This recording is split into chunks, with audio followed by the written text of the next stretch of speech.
আপনারা এখন 5 মাস সরকারের দোষ দিচ্ছেন।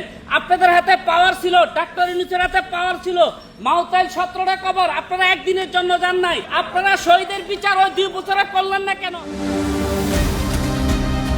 সার্জিস আলম, নাহিদ ইসলাম, নাসির উদ্দিন পাটোয়ারিদের সামনে ঠিক এভাবেই ক্ষোভ ঝাড়লেন জুলাই আন্দোলনে শহীদ জিসানের বাবা। প্রায় 18 মাস এনসিপির একাধিক নেতা উপদেষ্টা পরিষদে থাকলেও জুলাই আন্দোলনে শহীদদের মূল্যায়ন না করা নিয়ে ক্ষোভ ঝাড়েন তিনি। আপনারা শহীদের বিচার ওই 2 বছরে করলেন না কেন?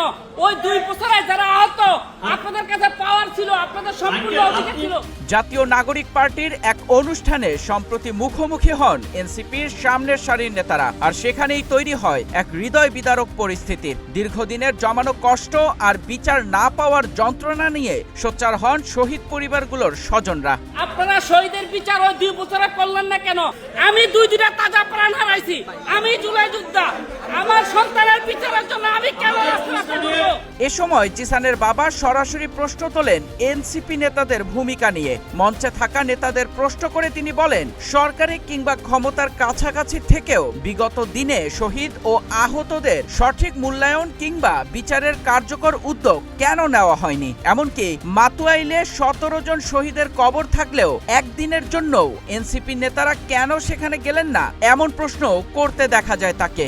জিসানের বাবা, আপনারা এখন 5 মাস সরকারের দোষ দিচ্ছেন। আপনাদের হাতে পাওয়ার ছিল, ডাক্তার ইউনূসের হাতে পাওয়ার ছিল, মাউতাইল 17টা কবর আপনারা একদিনের জন্য যান নাই।